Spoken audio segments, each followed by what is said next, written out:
Hey, soate discipuli and soate omnes. You're a little crooked. I want to make sure that I've got you propped up kind of this makeshift if you guys were to see my little setup here. Now, I just wanted to talk about a couple words that actually, they share cognitive, or not cognitive, cognates, but they actually mean some different things. But I like providing the etymology of words that, you really get a new perspective of. What am I going to put up here? Guess. Did you think diarrhea? No. I think that's how you spell diarrhea. Don't ask me. Also, what's another word that I always seem to get wrong and or never know how to...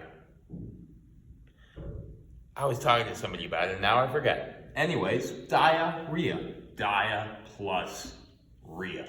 Well, dia is also where we get diameter. Meter in the Greek means length and or measurement. A diameter, dia, means through. If it means through, what is a diameter? It's the length that cuts through.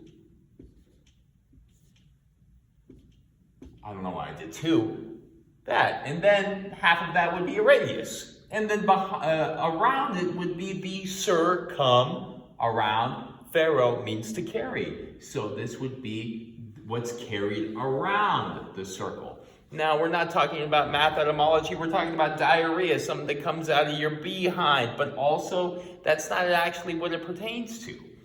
Sorry, am I talking loud? I apologize. Rhea means a flowing. So literally, diarrhea just means a flowing through, essentially, when etymologically, from the suffix back to the prefix, a flowing through. And in this case, bodily waste. But you can have diarrhea of the mouth when somebody's being super, shut up. That's what you got to tell me a lot of the time, right? Because I'm a yapper, scapper, dapper, mapper, lapper.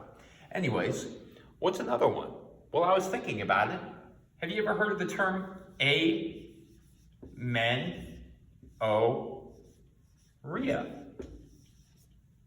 Well, it still has the area there, which means a flowing, so we already have a little bit of the puzzle solved. So we have a flowing, but meno plus that alpha privative, making it the negation of a not, in this case, making it the negation, right? Now we got to figure out that meno here in order to figure it out. This pertains to my female population. Love y'all. Now, if you have amenorrhea, what is it meaning? Well, maybe you're perimenopausal or something like that. Maybe you have just had menopause. Pause, meaning the stopping of. Meno means month in Latin. So, what is amenorrhea? It means a flowing of the month not, or in this case, a not monthly flowing, essentially. And what is that? It refers to your period. So when you have amenorrhea, it means that you don't have your period. This can also pertain to the female triad. Have you ever heard of the female triad?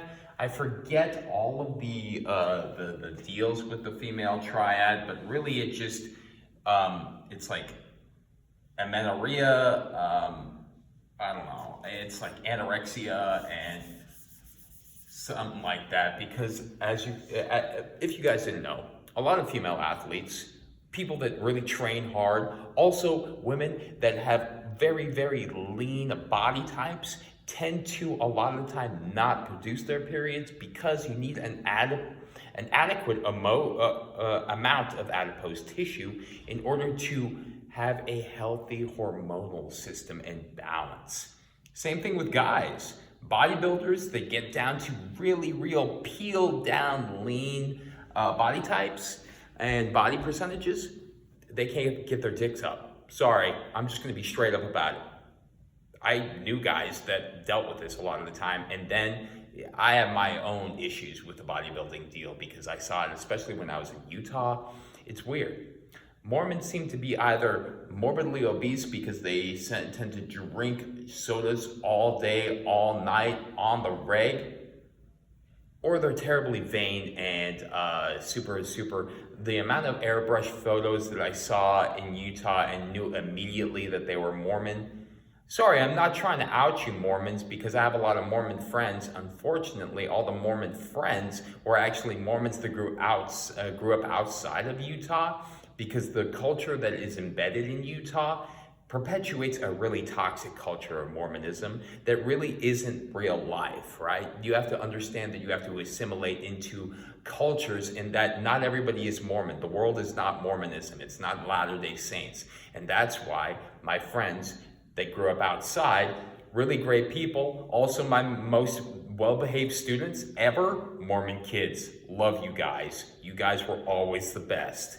That being said, though, I'm not trying to out, but I'm also trying to say that you guys made my life really a lot of hell when I was in Utah. And I have many, many stories about the crap that those returned missionaries would tell me, and the stories of the Mormons that I did live with my first year when I went into a blind living situation. I could talk about that later on. But that being said, I hope you learned something new and enjoyed my ramble bamble tangent.